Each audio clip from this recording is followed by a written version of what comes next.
ესე იგი სამწუხაროდ გამართლდა ჩვენი შეხედულება თბილისის მთავრობის შესახებ, რომელიც ჩვენ მთავრობის დამტკიცებისას გამოთქვით, რომ დავით ნარმანიას და მის გუნდს არ აქვს არანაირი ხედვა, არანაირი პროექტები, რომლის შეთავაზებასაც ისინი თბილისის მოსახლეობისათვის აპირებენ, რომელიც მნიშვნელოვანია ქალაქის შემდგომი განვითარებისთვის და შემდგომ სტადიაზე გადაყვანისთვის. ამის ნაცვლად მათ პირველივე სამუშაო დღეებიდანვე წამოიწყეს შეტევა სამშენებლო სექტორზე, დაუსაბუთებელი ბრალდებებით, აპირებენ ყველა მშენებლობის შეჩერებას იმისთვის, რომ რამოდენიმე მშენებლობის საკითხი შეისწავლონ, რაც აბსოლუტურად უპასუხისმგებლო დამოკიდებულება ბიზნესის ამ სექტორისადმი. წამოიწყეს შეტევა ინვესტორზე, კერძო კომპანიაზე, გულისხმობს City Parks, რომელსაც ასევე დაუსაბუთებლად ადანაშაულებენ რაღაც კრიმინალურ ქმედებებში, მაშინ როდესაც მას თავისი სახელშეკრულებო ვალდებულებები არ დაურღვევია და სრულყოფილად ასრულებს იმ ხელშეკრულებას, რომელიც მასთან აქვს გაფორმებული ქალაქის მთავრობას, ეს ყველაფერი ნიშნავს, რომ ისინი მათ არ აქვთ უნარი შეისწავლონ შინაარსიანად საკითხი, მოამზადონ კომპეტენტური დასკვნა და მხოლოდ ამის შემდგომ ესაუბრონ საზოგადოებას, ასე შეთავაზონ ადამიანებს გამოსავალი პრობლემიდან თუ კი ის არსებობს და შეთავაზონ კიდევ ერთხელ ხაზსვავ, რაც თავარია ახალი იდეები და ახალი პროექტები, რაც ძალიან მნიშვნელოვანია და რისი მოლოდინი თბილისის მოსახლეობას ახლადარჩეული მერისგან ჰქონდა, რომელსაც ასევე ნათელია, რომ დიდი მხარდაჭერა თბილისში არ გააჩნია, ეს აჩვენა არჩევნებზე მათ მიერ დაფიქსირებულმა შედეგმა, როდესაც პირველ ტურში მათ მოსული 37% ამომრჩევლიდან მიიღეს მხოლოდ 46%, თუმცა ამ ნდობასაც სჭირდება გამართლება, თუმცა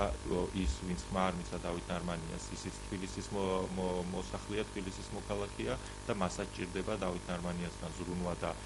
ხელის შეწყობა. სწორედ აქედან გამომდინარე დარწმუნებული ვარ, რომ ძალიან სამწუხაროდ თბილისელს ელით დიდი იმედგაცრუება მთავრობის ამ შემადგენლობიდან. ამ თვალსაზრისით ასევე მნიშვნელოვანია გუშინ თბილისის მერიასთან განვითარებული მოვლენები, როდესაც მათ რაღაც ახალ იდეად წარმოაჩინეს საქალაქო სამსახურის უფროსების და მერის მოადგილეების მოქალაქეებთან შეხვედრა, მოქალაქეებს დავით ნარმანიამ გაუჩინა განცდა, რომ ის პირადად შეხვდებოდა მათ, მისი წინასაარჩევნო პოლიტიკური დაპირება სწორედ ასეთი იყო, თუმცა პირველივე სამუშაო დღეს მან ვერ შეძლო თავისი დანაპირების შესრულება და მოქალაქეებს არც ერთი მოქალაქე საქალაქო სამსახურის უფროსთან ან მერის მოადგილესთან შეხვედრის გარეშე ვერ შეძლებს ვერც მომავალში დავით ნარმანიასთან შეხვედრას. მე მინდა ხაზგასმით გითხრათ, რომ თბილისის მერიაში ყოველთვის არსებობდა პრაქტიკა სამსახურის უფროსების, გამგებლების და მერის მოადგილეების მოქალაქეებთან შეხვედრის ყოველგვარი სპეციალური დღის ან სპეციალური საათის დაწესების გარეშე, პირადად მე ვიყავი სამსახურის უფროსით და შემდგომ მერის მოადგილეც და ყოველდღიურად ჩვენ ხვდებოდით ათობით მოქალაქეს სპეციალური ჩაწერის, სპეციალური განცხადების ან რაღაც სპეციალური დაპირების გარეშე. სწორედ ამ დაპირებებმა გამოიწვია ის, რაც გუშინ მოხდა, სწორედ ამ ცრუ იმედმა, რომ დავით ნარმანია შეხვდებოდა ყველას და გადაუწყვეტდა ყველა პრობლემას, ასე ვთქვათ, რომელიც თითქოს მოქალაქეებს აწუხებს, გამოიწვია გუშინ ძალიან სამწუხარო მოვლენები, როდესაც ადამიანები აბსოლუტურად გაურკვევლობაში ამ სიცხეში ელოდნენ თითქოს მერთან შეხვედრას, თითქოს ხსნას, თავისი პრობლემის მოგვარებას და ამის ნაცვლად მათ მიიღეს ძალიან ასე ვთქვათ, დიდი იმედგაცრუება, რაც არ ისარგებლებს დადებითად, რა თქმა უნდა, მთავრობის შემდგომ საქმიანობაზე. კიდევ ერთხელ ჩვენ მოუწოდეთ მთავრობას, რომ ასეთი ცრუ დაპირებების ნაცვლად მათ წარმოაჩინონ თავიანთი ახალი პროექტები, მათ შორის ინფრასტრუქტურული, სოციალური და განახორციელონ ისინი ნაკლები ხმაურით, ნაკლები პოლიტიკური განცხადებებით, რომელიც მოხდა მხოლოდ აჟიოტაჟის საზოგადოებაში და არანაირი კარგი ვთქვათ ამას ხალხს არ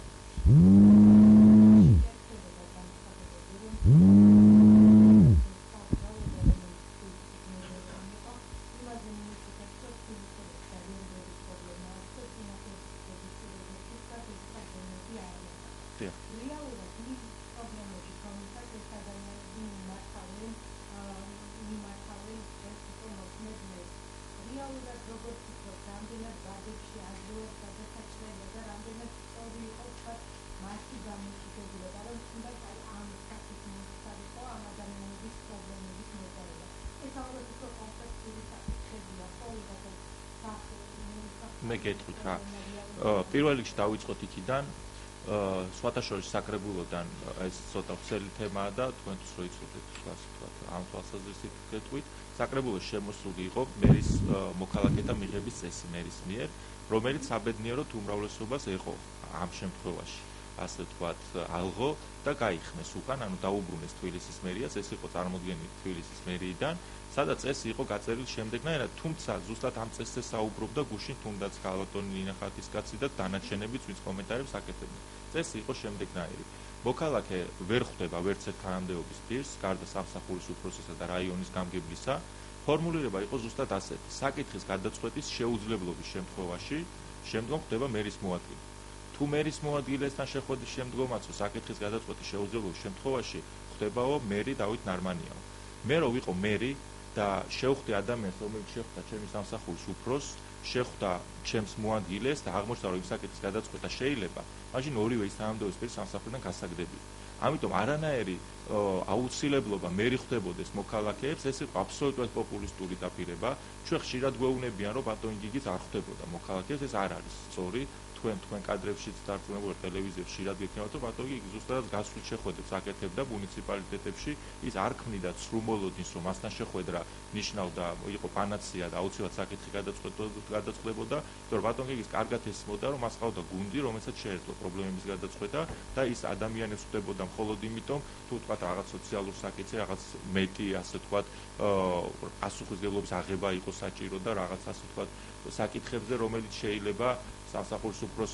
ასე ვთქვათ ვერ გადაეწყვიტა მხოლოდ იმიტომ ან გადაეწყვიტა მაგრამ თქვათ ადამიანს ჭირდებოდა უხეშე მაგალითი რომ მოვყვან თქვათ რაღაცა 1000 ლარი დახმარება სამსახურის უფროს რომ იყო 500 ლარი დახმარებოდა და ნუ მერი ჩათვლიდა რომ მისი სოციალური მდგომარეობიდან გამომდინარე შეიძლება მეტად დახმარებოდი ამ ადამიანს სხვა მერთან შეხვედრის ასე ვთქვათ აუცილებლობა ზოგადად მოქალაქეების არ არსებობს სამწუხაროდ რა თქმა უნდა აქვთ ნებისმიერ ადამიანს გაცდა მათ შორის ჩვენც რომ თუ არ შეხვდები ასე ვთქვათ ხელმძღვანელს და პირველ პირს უწყების გონია რომ ქვედა ნებისმიერი რგოლი შენ გატყუებს ან საკითხს არ წყვეტს ან არაპროფესიონალიზმს ეს ასე არ არის ძალიან მარტივად გამოჩნდა ეს მათ მოქმედებაშიც ძალიან მალე მივიდნენ დასკვნამდე რომ ვერ შეძლებს დავით ნარმანია ყველას შეხვდეს მე მარტივ რაღაცას გეტყვით 20-25 მოქალაქეს რო ხვდებოდი დღის განმავლობაში მე მჭირდებოდა დაახლოებით 6-7 საათი მქონია ეგეთი შეხვედრები და 6-7 საათი ძირითადად ვაკეთებდი შაბათ დღეს რომ დანარჩენი სამუშაო ხელი არ შეეშალა 6-7 საათი უნდა დავიყავი ოთახში როცა 1800 ადამიანს და გუშინი თქვა ეს ციფრი მათ განცხადება მიიღეს მაშინ მე არ უნდა იმუშაოს მთელი წელი და მხოლოდ მოქალაქეებს უნდა შეხვდეს ეხლა რო დაუბრუნდეთ საკითხს არ შეხება პრობლემებს და გუშინი თქვა რომ მერიაში არ ხვდებოდაო ხალხო რა ქვია მერის თანამდებობის პირებიო და ამან გამოიწვიაო მოქალაქეების აჯიტირება ამიტომ მივიღეთო ამდენი ადამიანიო რა თქმა უნდა თბილისი არის დიდი ქალაქი თბილისი არის 1,400,000 ადამიანით დაახლოებით მათ ცხოვრობდით რა თქმა უნდა აქ პრობლემა ბევრია მათ შორის სოციალური ინფრასტრუქტურული ისეთი საკითხები რომელზეც მერია შეუძლია ადამიანებს დაეხმაროს რა თქმა უნდა ნებისმიერ ახალი მთავრობის მიმართ ნდობა ახალი მთავრობის მიმართაც არა აი ჩვენ შემთხვევაში როდესაც ახალი თქვა 2010 წლის არჩევნები რო ჩატარდა მე მანამდეც მუშაობდი მერიაში და მერეც მინდა გითხრათ რომ იგივე ადამიანები ვისაც მე მანამდე მქონდა ნათქვამი უარი რაღაც საკითხის გადაწყვეტაზე მოდიოდა ახალი იმედით იქნებ რამე შეიცვალა და ხდებოდნენ რომ არაფერი არ შეიცვალა ადამიანისთვის პასუხის არას თუ კარგად აუხსნი აქ ძალიან დიდი მნიშვნელობა იმიტომ რომ ადამიანს არ ექნება სრულმოლოდინი და იმედი რომ ის პრობლემა შეიძლება გადაწყვიტოს ვინმე დავით ნარმანიამ ან ვინმე აბესაძემ ან ასე შემდეგ და ასე შემდეგ ამიტომ ესეც პასუხია ამას ჩვენ ძალიან ხშირად ვაკეთებთ ამას ჩვენ კიდევ ვაკეთებთ აბსოლუტურად შუმად და წნარად და ის რომ გუშინ მათ მიიღეს 1800 კაციანი რიგი ის რომ მათ ამით ადამიანებს მოუშალეს ნერვები და ვერ შეთავაზეს ვერაფერი ისეთი რის მოლოდინს ამ ადამიანებს ჰქონდათ ეს არის მათი გამოუცდელობის ბრალი მენეჯმენტში ეს არის მათი გამოუცდელობის ბრალი ადამიანების პრობლემების გადაწყვეტაში ამიტომ დააბრალონ საკუთარ თავს ამიტომ შეუსრულონ მოქალაქეებს რაც დაპირდნენ და კეთილი ინებოს დავით ნარმანიამ და თუნდაც კვირაში ერთი დღე დიახაც მთელი სამუშაო დღე დაუთმოს ამ ადამიანებთან შეხვედრას რადგან მათ ესეთი დაპირება გააკეთა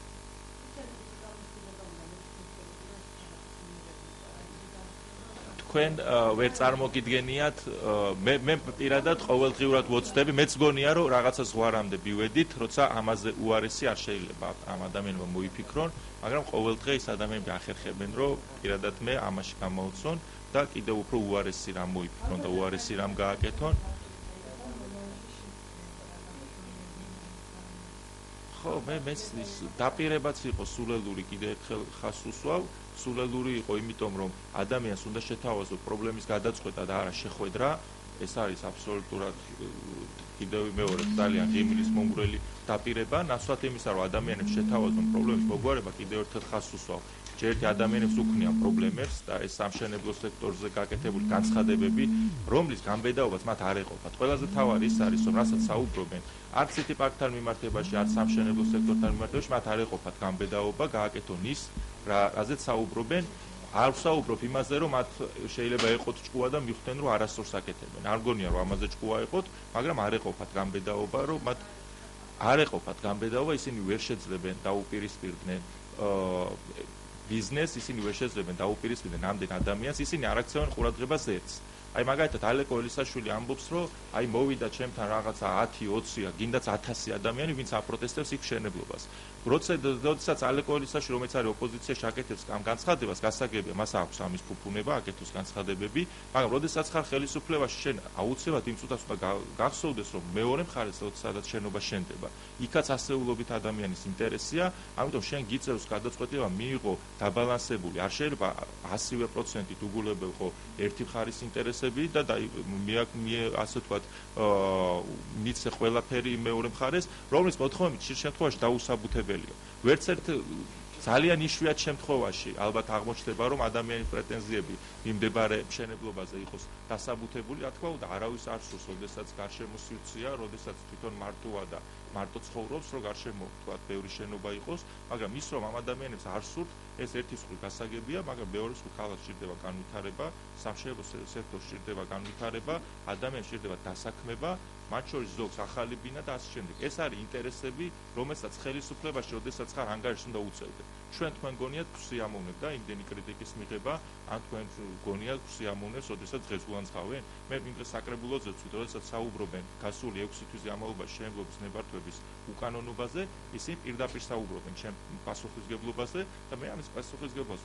ვიღებ მარტივად, იმიტომ რომ ისინი ვერც ერთ უკანონო გაცემულ შენებლობის ნებართვას ვერ აღმოაჩენენ, ვერც ერთს პირდაპირ გაგებით. მეორე საკითხია, რამდენად მიზანშეწონილი იყო კონკრეტულ ადგილზე კონკრეტული შენობის შენებლობა, რომელიც გემოვნების საკითხია. თუ ისინი თვლიან, რომ სადღაც არ შეიძლება აშენდეს მაღალი შენობა, მათ შეუძლიათ ესეთი ნებართვები დღეის მერე არ გასცენ. მაგრამ გასული პერიოდის განმავლობაში გაცემულ ნებართვებზე, რომელიც აბსოლუტურად მოქმედი ნორმატიული აქტებით და სამართლებრივი ნორმებთან შესაბამისობაში საუბარი, რომ ის არის უკანონო და მე იმას შევაჩერებ, არაფერს არ იწვევს გარდა ერთისა, პანიკისა ბაზარზე. უნდობლობას მშენებლებისადმი, ანუ გაყიდვების დაკლებას, ეს რაც ირიბი დანაკლისი იქნება მშენებლებისთვის და მეორე პირდაპირ დანაკარგებს, რა თქმა უნდა, როდესაც ეს ადამიანები მშენებლობას ვერ გააგრძელებენ. ამიტომ ეს არის კიდევ ერთხელ ხავსო ძალიან უპასუხისმგებლო დამოკიდებულება ხელისუფლების მხრიდან, რაც თავარია, ოპოზიციას აქვს კიდევ ერთხელ ვიბეორებ ამის შესაძლებლობა, რომ ასეთ საკითხებზე თამამად ისაუბროს და აყენოს პრობლემა, მაგრამ ხელისუფლებას უნდა გქონდეს იმდენი უნარი და პასუხისმგებლობის გრძნობა, რომ ამ გამოწვევას უპასუხოს გონივრულად. მე არ ვსაუბრობ, რომ ეს პრობლემა თბილისში არ არსებობს, იახაც შეიძლება გადაჭარბებული იყოს ზოგადღილას იმ სიმაღლის შენებლობის შენებლობა, რაზეც ნებართვა გაიცა, მაგრამ ეს არ ნიშნავს ხელაღებით ყველა მშენებლის კრიმინალად გამოცხადებას, ყველა თანამშრომლის მერიაში კრიმინალად გამოცხადებას და ასეთი ტიპის დაპირისპირებას საზოგადოების ძალიან დიდ ნაწილთან. ამას არანაირი კარგი შედეგი არ მოყვება, გარდა იმისა, რასაც კიდევ ერთხელ ხაზს უსვავ, მათ არ ეყოფათ განბედაობა, ბოლომდე მიიყვანონ ის, რასაც ამბობენ, თუნდაც გამოაცხადონ მორატორიუმი და თბილისში გააჩერონ ყველა მშენებლობა. ამის განბედაობა მათ არ ეყოფათ. არ ვსაუბრობ, რომ წესით ჭკუა უნდა ეყოთ და არ გააკეთონ. ერთხელ ვიმეორებ, ჩემი გადასაწყვეტი რო იყოს, მე არც ასეთ დაპირებას გავცემდი და საერთოდ არც დავფიქრდებოდი ასეთ საკითხზე.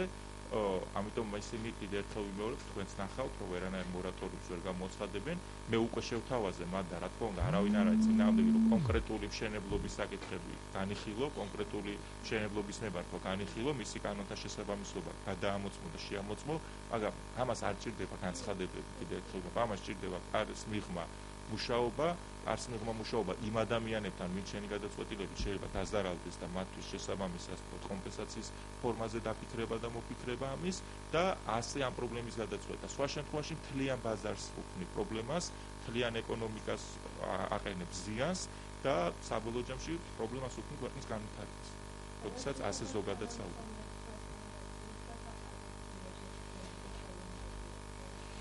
რაც შეეხება მერიაში მიმდინარე საკადრო ცვლილებებზე, მე არ მინდა რომ დღეს სულად ვისაუბრო, ჩვენ ამაზე განცხადებას გავაკეთებთ. ძალიან მარტივად მინდა გითხრათ, რომ ამ ხელისუფლების გადაწყვეტილებით და როგორც ჩანს, ესეც უბრალოდ ცეფირი განცხადების დონეზე რჩება, მიუხედავად იმისა, რომ კანონში ჩაწერეს, სწორედ ქართულმა ოცნებამ თავის მონაპოვრად ჩათვალა სისხლის სამართლის კოდექსში მუხლის შეტანა, რომელსაც ჰქვია ადამიანის იძულება დაწეროს განცხადება სამსახურიდან წასვლაზე. ასეთი ნამდვილად კრიმინალური ფაქტები ძალიან ბევრი შემთხვევა დაფიქსირდება თბილისის მერიაში ამ დღეებში და ამაზე ჩვენ ცალკე განცხადებას დავწერთ. რა თქმა უნდა. დიახ. არ მქონდა მე არაფერი საათები, არა, გეტყვით. ჩვენ დროს იყო სხვანაირად. გამგეობებში სხვათა შორის სხვანაირად, მერიაში სხვანაირად. მერიაში იცით რომ არის მოქალაქეთა მისაღები მეორე სართულზე, ყველა სამსახურის წარმომადგენელი ზის იქ. მე მინდა გითხრათ ჩემ მაგალითზე და სხვა უფროსების მაგალითზეც, რომ ყველაზე დიდი ყურადღება ექცეოდა იმ ადამიანების კომპეტენციას, ვინც მეორე სართულზე მოქალაქეთა მიღებას უზრუნველყოფდა, თუმცა რა თქმა უნდა რჩებოდა საკითხები, როდესაც ხარ სამსახურის უფროსი, რომელზეც შენი რეაგირებაა საჭირო, თუნდაც იმიტომ რომ მეტი გამოცდილება გაქვს, თუნდაც იმიტომ რომ მეტად ხარ ჩართული ზოგადად პოლიტიკაში ქალაქის მართვის და იცი ის მიმართულებები და ხედვები და გეზი საით მიდის ქალაქი და ამის შესაბამისად რა გადაწყვეტილებები შეიძლება იყოს მიღებული, ამიტომ ჩვენ ხვდებოდით მოქალაქეებს ყოველდღიურადაც ადამიანი მოდიოდა ჩვენ ქვემოდან ირეკებოდა ყოველგვარი განცხადების, გასაბუთების და რაღაც მტკიცებულებების და მოწმეების მოყვანის გარეშე და ჩვენ ვახერხებდით რომ ამ ადამიანებს ყოველდღიურადაც შევხვედროდით, თუმცა ჩემ შემთხვევაში მე მქონდა ესეთი ის, როდესაც თუ წერილობითი განცხადებები რაც შემოდიოდა, ვაგროვებდი, შეიძლება ეს ყოფილიყო ყოველშაბათ, შეიძლება ყოფილიყო ორ კვირაში ერთხელ, შეიძლება ყოფილიყო თვეში ერთხელაც, თუ ნაკლები იყო განცხადება, ანუ მე მიღების საათები და ცელა არასდროს არ მქონია, თუ ამას არ ვთვლიდი საჭიროდ, მაგრამ ადამიანები ვისაც სურდა იურიდიული სამსახურის უფროსთან შეხვედრა, ისინი ყოველთვის ახერხებდნენ, რომ იურიდიული სამსახურის უფროსს შეხვედროდნენ და მათ შორის, როდესაც მერის მოადგილე ვიყავი, მაშინაც ახერხებდნენ, რომ მერის მოადგილეს შეხვედროდნენ. თუმცა, როდესაც მერის მოადგილე ვიყავი, მე პირადად მქონდა დამოკიდებულება, რომ ზუსტადაც ადამიანებისთვის პრობლემა უნდა გადაეწყვიტა იმ რგოლს, რომელშიც მე თვითონ ნამუშევარი მქონდა სამსახურის უფროსს და ძალიან მკაცრი და უარყოფითი დამოკიდებულება მქონდა, თუკი აღმოჩნდებოდა, რომ სამსახურის ინსტანცია ადამიანმა გაიარა და პრობლემის გადაწყვეტა შეიძლება და მაინც შენამდე მოვიდა ამ პრობლემით. ამიტომ თუ ესეთი დამოკიდებულება არ ექნება ამ ახალ მთავრობასაც, ეს იქნება ცარიელი საუბარი, ეს იქნება ის, რომ პასუხისმგებლობისგან აბსოლუტურად თავისუფლად იგრძნობს თავს სამსახურის უფროსები და გამგებლები, მაგალითად ერთ-ერთი სამსახურის უფროსი, ახლა სახელი და გვარი რო არ დავასახელო, უკვე შვებულებაშია და ისვენებს. მე მესმის, რომ მას შეიძლება შვებულება დაგეგმილი ქონდა და ასე ვთქვათ, მოულოდნელად დაეცა, ხო, რა თქმა უნდა, ძველი არავინ არ დარჩენილა, სამსახურის უფროსზე ვიძახი და მოულოდნელად დაეცა ის ბედნიერება, რომ თუ ის მთავრობის წევრი გამხდარიყო, მაგრამ მე მგონი პასუხისმგებლობის ცოტა ძალიან დიდი ნაკლებობაა, როდესაც ორ დღეში შენ მიდიხარ შვებულებაში და იგივე სამსახურის უფროსი მინდა გითხრათ, რომ იმ სამსახურის თანამშრომლებს შვებულებაზე თანხმობას არ აძლევს და ის ადამიანები შვებულებაში ვერ მიდის. ეს შეგიძლიათ მერიიდან გამოითხოვოთ ინფორმაცია, ვინსად არის ახლა. ხო, ნუ ეხლა მე არ მინდა რომ მაინდა-მაინც ისედაც არ დავაკელი პიროვნული დაპირისპირება მთავრობის დომაზე, ასე ვთქვათ, დამტკიცებისას. არ არის სოციალური, მე მგონი მუშაობს, გუშინ კადრებშიც ჩანდა, ეს ადამიანი ნამდვილად ვერ გაბედავდა, ალბათ შვებულებაში დასულიყო, თუმცა არც ერთ თანამდებობის პირი არ უნდა აძლევდეს უფლებას, ძალიან მარტივია, რა თქმა უნდა.